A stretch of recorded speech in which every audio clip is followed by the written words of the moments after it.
জাকের আলী অনেকের ব্যাটিংটা যদি দেখেন, তিনি যেভাবে অফ স্ট্যাম্পের বাইরের বল, হোয়াইট বল, সিক্স স্ট্যাম্পের বল তাড়া করেন, যেন তিনি ওই মশা ক্রিজের আশপাশে তার কানের কাছে ভনভন করছে, সেটা মারার জন্য ক্রিকেট ব্যাটকে মশা মারার ব্যাট বানিয়ে একবার এদিক মারেন একবার সেদিক মারেন, সব অফসাইডের মশা মারার চেষ্টা করেন।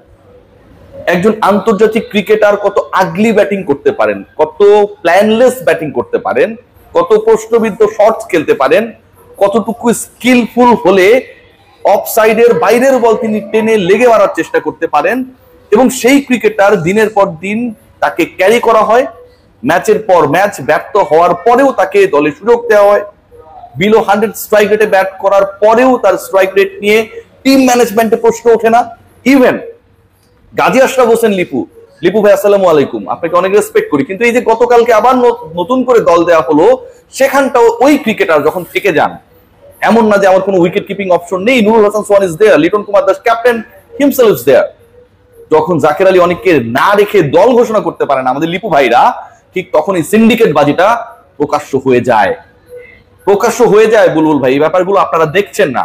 এন্ড অফ দ্য ডে আপনি যতই মিষ্টি কথা বলেন, যতই সুন্দর কথা বলেন, যতই বিভিন্ন টার্মিনোলজি ইউজ করেন না কেন, টি-20 cricket, test cricket, run out, hit wicket, এই সুন্দর সুন্দর কথাগুলো বলে আপনি যতই আমাদেরকে ইমপ্রেস করুন না কেন, আপনি যতই কোয়ালিফাইড হন না কেন, এন্ড অফ দ্য ডে দল যদি রেজাল্ট না করে, এবং সোশ্যাল মিডিয়া গিয়ে দেখুন যে এই দল যে রেজাল্ট করছে না, এটার পেছনে এই দলকে যারা পরিচর্যা করার দায়িত্বে, তারা এই দলটাকে পানিশমেন্ট করছে, ক্রিকেটারদের পানিশ করছে, সিন্ডিকেট বাজি করছে, তারা দায়ী।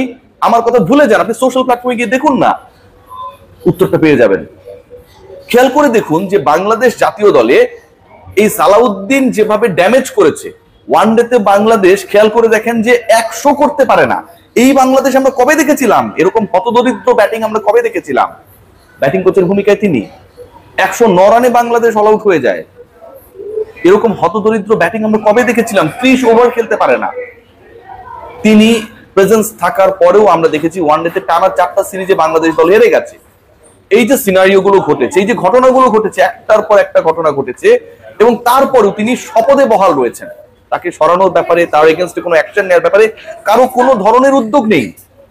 এসবের উত্তর কে দেবে? মোহাম্মদ সালাউদ্দিন যেন এখন একটা হিটলারে পরিণত হয়েছেন। যতক্ষণ না পর্যন্ত অ্যাটম বোমা মেরে তাকে গ্রেফতার করা হবে এবং তিনি তার ডিসিশন নেবেন। হিটলার তো সুইসাইড করেছিলেন, তার আগ পর্যন্ত তাকে কেউ সরাতে পারবে না।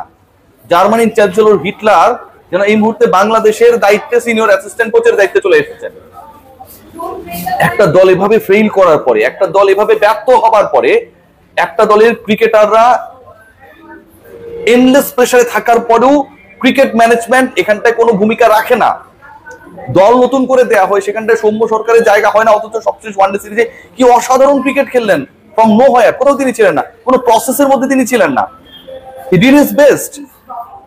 এখানটায় আমরা দেখি না মোসাদ্দেক হোসেন সৈকতরা কোনো ধরনের প্রসেসের মধ্যে রয়েছেন, ইয়াসির চৌধুরী রাব্বিরা কোনো প্রসেসের মধ্যে রয়েছেন, আমরা দেখি না।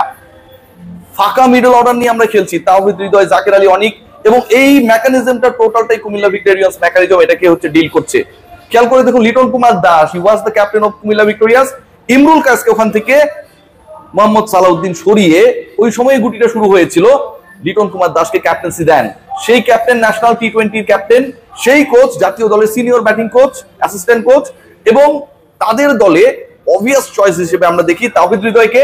ফেইলিওর, তার কাজ করতে পারছেন না, স্ট্রাগল করছেন। 10 ম্যাচ পর একটাই ভালো করবেন, সেই আশায় আমরা বসে থাকবো।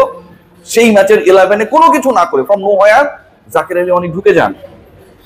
এর থেকে বিরল দৃষ্টান্ত হতে পারে? যেভাবে তিনি অফসাইডে মারবেন না টাইপ খেলা হয়, আমরা 6 সাইড খেলি, আমরা সার্কেল ক্রিকেট খেলি, দেখবেন রাতের বেলায়। শীতকাল আসছে, সেই ক্রিকেট বেড়ে যাবে, বিভিন্ন ক্যাম্পাসে বেড়ে যাবে, বিভিন্ন কোয়ার্টারের কলোনিগুলোতে বেড়ে যাবে, বিভিন্ন মাঠে বেড়ে যাবে। এবং এই টুর্নামেন্টে হয় কি জানেন, যে বল যদি উপর দিয়ে চলে যায় তাহলে আউট। অফসাইডে চলে গেলে যেন ওই যে 6 ভার্সেস 6 খেলা যেটা আমরা খেলি, 6 মারলেই আউট, অফসাইডে মারলেই যেন পুকুর আছে, বঙ্গোপসাগর রয়েছে, বলটা হারিয়ে যাবে, এরপরে নতুন বল নিয়ে জাকেরদের এগেইনস্টে বোলিং করতে নামবে ওয়েস্ট ইন্ডিজ, তারা সর্বনাশ হয়ে যাবে।